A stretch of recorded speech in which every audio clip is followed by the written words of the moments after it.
have something to offer to business that hasn't been shown before.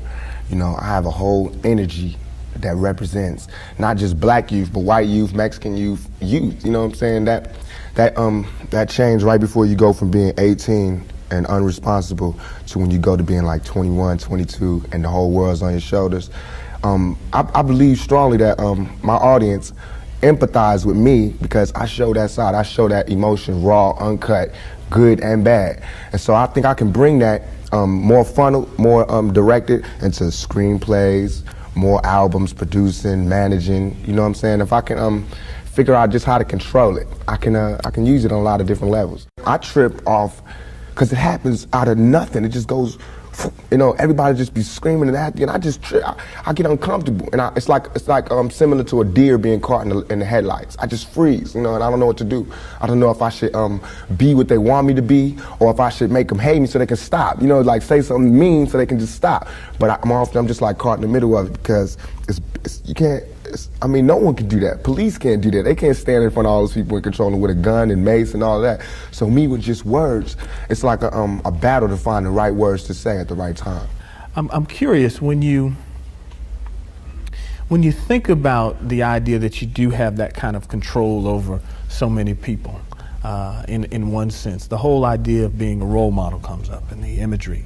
And a lot of people who know you, and I talked to them beforehand, suggested that, hey, you know, when you meet him, he's going to be something entirely different than you imagine and what the media is portraying him.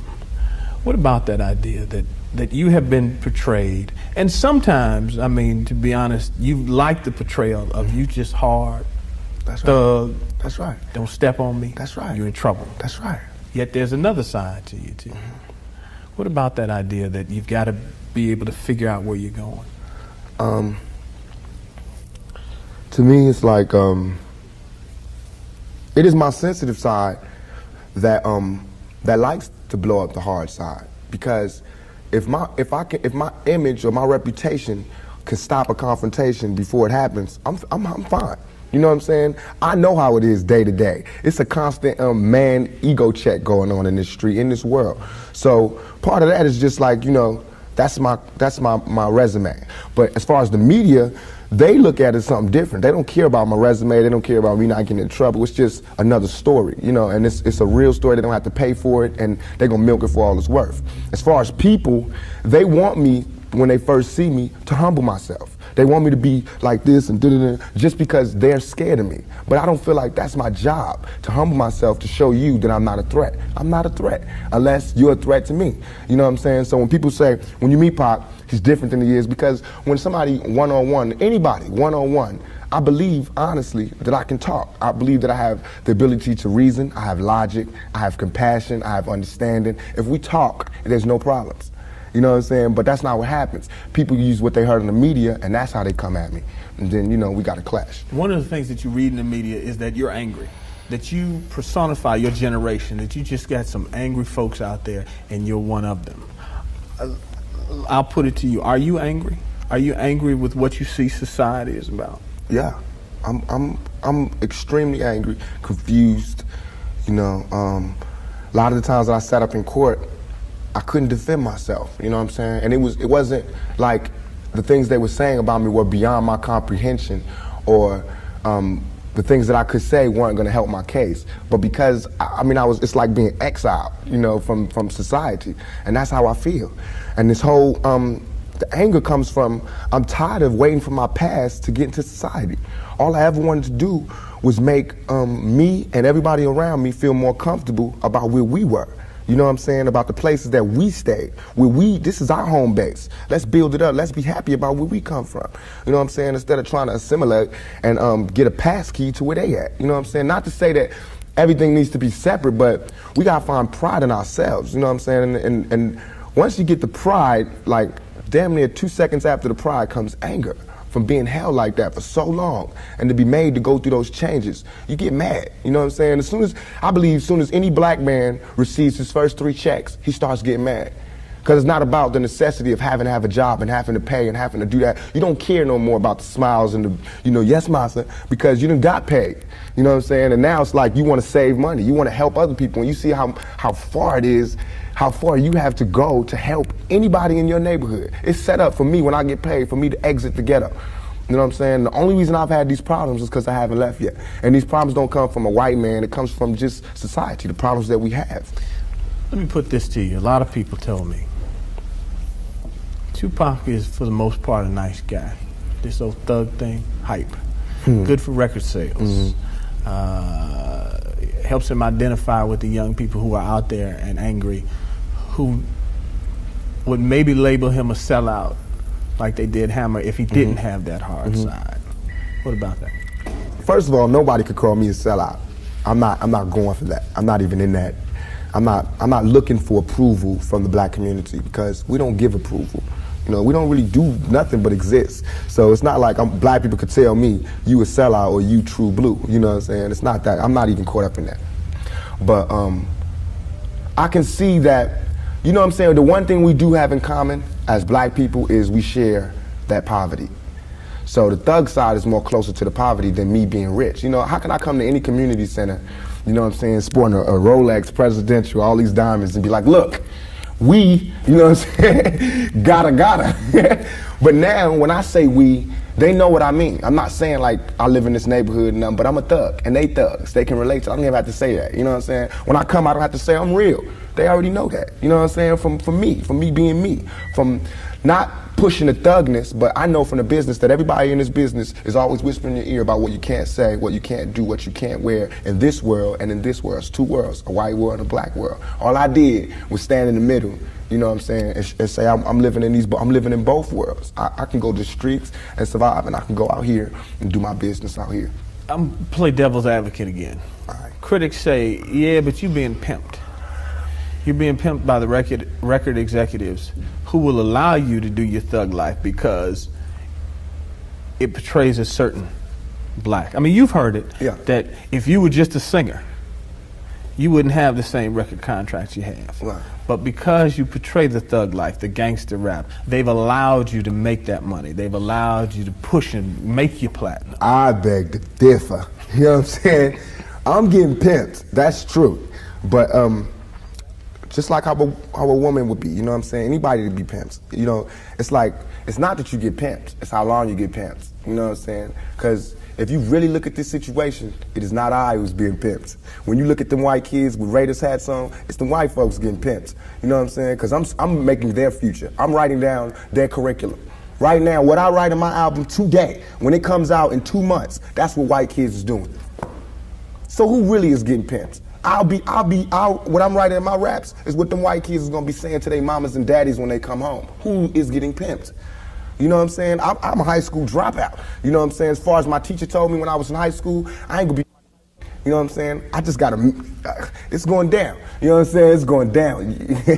You know, everybody's getting pimped. Whether you work a 9 to 5 or whether you work for yourself, you're getting pimped by somebody. That's not the crime.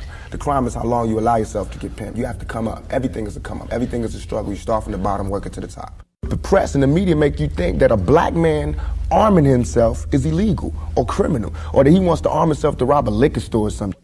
You know what I'm saying? That is for me to defend myself, and it should always be. It's just about surviving, you know, and we have to be honest about the tools that we use to survive. And why is a black life any more recoupable than a white life? You know what I'm saying? We know that they don't put the same security in the ghetto that they do in the whites in the white neighborhoods. So therefore, for me to be out here saying don't, you know, put your guns down and no violence, that's hypocritical. And if I didn't talk about the violence, everybody would act like the violence wasn't there. We, as rappers, bought that violence. We bought the violence that we seen on the street. We put in our records for years. And after 3-4 years, people finally starting to see it because of all the statistics that's going on in the streets. If we stop talking about it, then they wouldn't take statistics. And when they stop taking statistics, then we'd be killing each other in the street, and these white people wouldn't care no more. Only reason they care is because, you know, there's been some strays, and we done slipped over in the white neighborhoods, and there's kids in Iowa that want to be like us. You know what I'm saying? There's kids in Indiana that's trying to be like us, because they can relate too. You know what I'm saying? You even admitted, I don't live in that neighborhood anymore. There's no real reason for you to carry a 9mm. Don't believe that. Why? In 2 years, I've had a gun pulled on me by my limo driver, by police, by everybody. You know what I'm saying? And I better be. I better be. You know what I'm saying? I've been attacked. You ain't read the papers about these skinheads trying to blow up black churches. Why?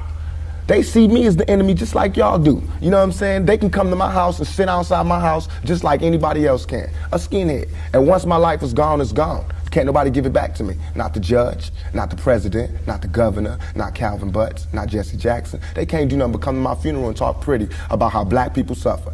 You understand? And as far as Jesse Jackson, my first acting job was at the Apollo Theater when Jesse Jackson was running for president in 1984. It hurts me for him to say anything negative about any rapper because we supported him. He should support us. You know what I'm saying? As far as his image, you know what I'm saying? What was he? What was he doing? You know, he should be the last person talking about gun violence when he sat right there while Martin Luther King caught one in the neck. You know what I'm saying? Things ain't really changed that much. I swear to God, nothing I ever say is meant to be something where innocent people get hurt. Nothing I ever say is meant to be like a end all, let's go do it right now. Nothing. Everything I ever say, and if any, this is so we can set it clear, anything I ever say as it pertains to my peers and being strapped is only in self-defense. You know what I'm saying? Because right now where I'm at, the world is harsh. And I just don't got no beautiful stories. You know what I'm saying? I'm gonna just be getting them ready. Because that's why I think I messed up. If somebody would have grabbed me, pulled me to the side and been like, look, Tupac, as soon as you step out here, they're gonna be at you. If somebody would have explained it to me, I wouldn't have took the same mistakes. But I made those mistakes. And that was my job to stop somebody else from making those same mistakes. To lay it out. To lay out the real map on the world and how it is. Everything I'm saying is a warning, is a plea for help. If everybody is so goddamn worried about me, why ain't nobody came to help me? You know what I'm saying? I never wanted to be no star. This ain't my job. I don't care if everybody don't cheer for me. You know what I'm saying? If you're not cheering for me for what I'm doing, don't cheer for me. Don't cheer because you think I'm cute. You know what I'm saying? Screw that. Cheer for me for what I'm doing, for what I stand for. And when I go to jail, you should cheer louder. You know what I'm saying? Because I'm standing up for what I do. I'm not robbing nobody, not stealing from nobody. I never took nothing. Everything I do to represent my people. I do because I think this is what they want me to do. This is all I want to say. For all them people that doubt me, I had no record all my life. Okay? No record, no police record, until I made a record. As my video was debuting on MTV, I was behind bars getting beat up by the police department. I got a $10 million lawsuit. They said they would settle with me and everything. You know what I'm saying? But nobody cared about that. That wasn't blew up all in the news. They did not see me on TV with my eye busted, my head busted. There's pictures of those. In Oakland, yes, in Oakland. You don't see them pictures. You see pictures of Tupac coming out of jail in cuffs. You don't see pictures of the police standing over me beating my brains in. You don't see that. But I see that. That's what I see. You know what I'm saying? So it's all real.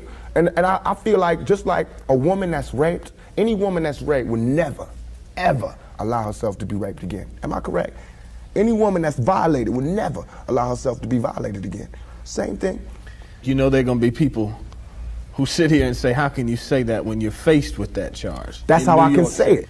We got people in my own community that will get me. Why? Because I got it. Now this girl, who I can't say her name, but if I was to say her name, 1,000 all over the world would go, I put this on everything I love, on everything I love. When I was in Atlanta, I was pulled over at a gas station. Some dudes from New York pulled over next to me and told me the girl's name. They said, I know the girl that did it. They told me her name and where she's from, say she's scandalous. I can't go on TV talking about this girl, because that's what they want me to do. They want me to get on TV and talk about my black sister is a hoe, and she's a bitch, and she's a money grubber. I ain't fit to say that. I don't have to do that to show that I'm innocent. You know what I'm saying? I'm not guilty. People should look me in my eyes. They should look me in my eyes. And anybody that thinks I committed that rape should go get Brenda's Got a Baby and keep your head up and listen to him thoroughly. It was hard to imagine that you would do that. It shouldn't be nothing it should not even be to me. I have no patience for anybody that doubts me. None at all. It's too hard out here. You know what I'm saying? If my people don't stand up for me, who is? I understand these white folks looking at me like that because they don't know me. They didn't hear keep your head up. That ain't no fluke. You know, keep your head up ain't no goddamn come up. I didn't do that for to be smiling in my face to say, oh, he's cool. I did that from my heart. So that if they do try to put a rape charge on me, my sisters could say he ain't about that. Now, if my sisters can't say that, you won't hear another keep your head up out my mouth. You understand me? Because it's a struggle on young black males today.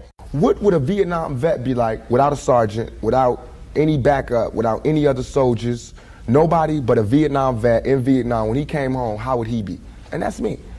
I had to go through all that street, war, everything, the same drugs that everybody else get turned out on. You know, where I would have been stopped shorted, I made it past. And here's where I am. But because I made it past, I missed some lessons, you know what I'm saying? And you can see the lessons that I missed when you talk to me. You can see where I haven't had a father when you talk to me. You know what I'm saying? You can see where I spent a lot of my time in the streets when you talk to me. Because the words that I say are not words that come from a mother's mouth or a father's mouth. It's words that comes from a pimp's mouth or a prostitute or a hustler or a drug dealer. You know what I'm saying? But to me, these were my role models. How much of that, though, in terms of growing up without a father, sometimes not being with your mother, do you lament on and look back and say, damn, I missed something big? Everything.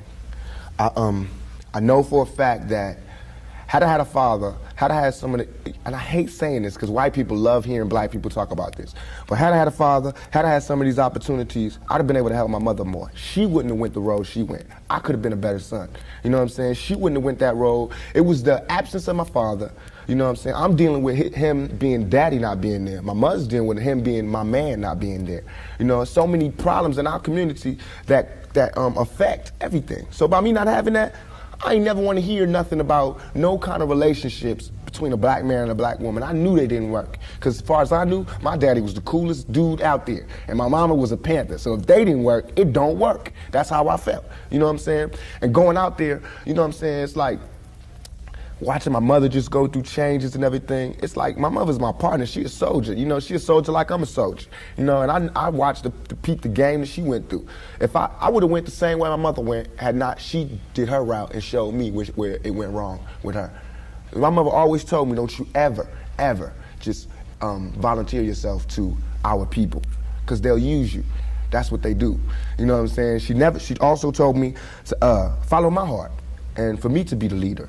But it's interesting to see just the change in your face, your reaction, your thought process. That's all I ever wanted to do. Ask my mama. I wanted to go to college. I went to school all the way and was ready to go to college. The only thing that stopped me was money.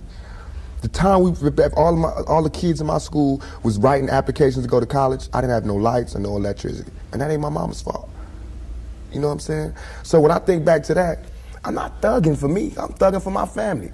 I pay all the bills. You know what I'm saying? I feed my whole family. Wrong or right, I do. And I can't stop. You know what I'm saying? And if thugging is gonna make me $1 million, because it just got me platinum, then that's what I got to do constantly. And if it makes me feel, because right now, I feel satisfied. I don't feel like I've ever embarrassed myself or my people, you know, in nothing that I've done.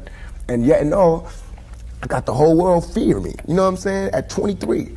Weighing 160 pounds, you know what I'm saying? And I ain't even started. I haven't even wrote my plan out yet, and they scared. I got the vice president know who I am, the president, every cop in every city, you know what I'm saying? And I haven't even started working out a plan.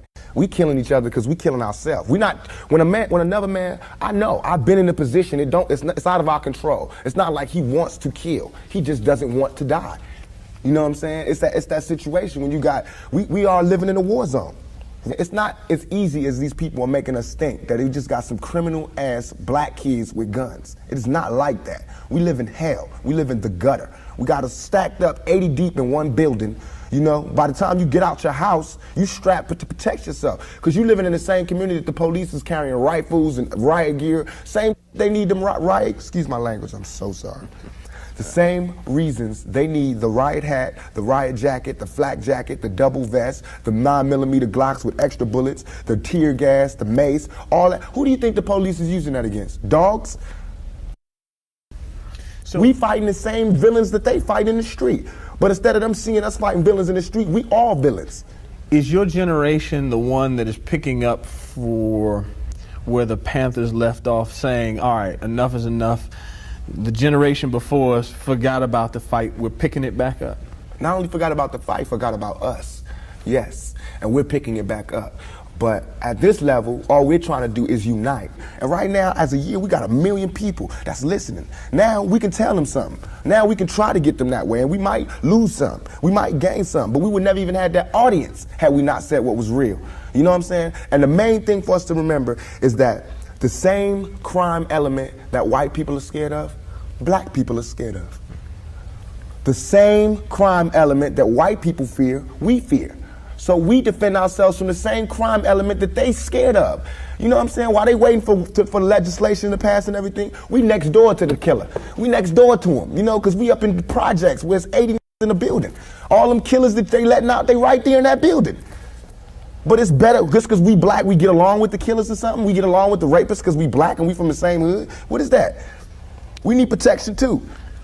Finally, I want to ask you about something that someone else asked you in the interview, and I thought the answer was interesting because I think it speaks to you and your generation a lot. Someone said, where do you see Tupac 10 years from now? You said, hey, I just want to be alive. That's real for you. That's so real. I made a metamorphosis. I'm a new person today because I used to strongly and honestly, I feel like I could represent my generation so much because I honestly did not care whether I lived or died. But now, I cannot die with people thinking I'm a rapist or a criminal. I can't leave until this shit's straight. You know, I'm not suicidal. I can't go until y'all really know what time it is. And then after that, boom, it's all over. And we can see, you know, how this shit fall. But that's how it is. And the reason being is because if I can't live free, if I can't live with the same respect as the next man, I don't want to be here. Because God has cursed me to see what life should be like. If God wanted me to be this person and be happy here, he wouldn't let me feel so oppressed. He wouldn't let me feel so trampled on. You know what I'm saying? He wouldn't let me think the things I think. So I feel like I'm doing God's work. You know what I'm saying? Just because I don't have nothing to pass around for people to put money in the bucket don't mean I ain't doing God's work. I feel like I'm doing God's work. You know what I'm saying? Because these ghetto kids ain't God's children. And I don't see no missionaries coming through there. You know what I'm saying? So I'm doing God's work. While Reverend Jackson do his up in the middle class and he go to the White House and have dinner and pray over the president, I'm up in the hood, you know what I'm saying, doing my work with my folks. And just because I don't live there don't mean I don't go there. I got to go there because I can't hang nowhere else.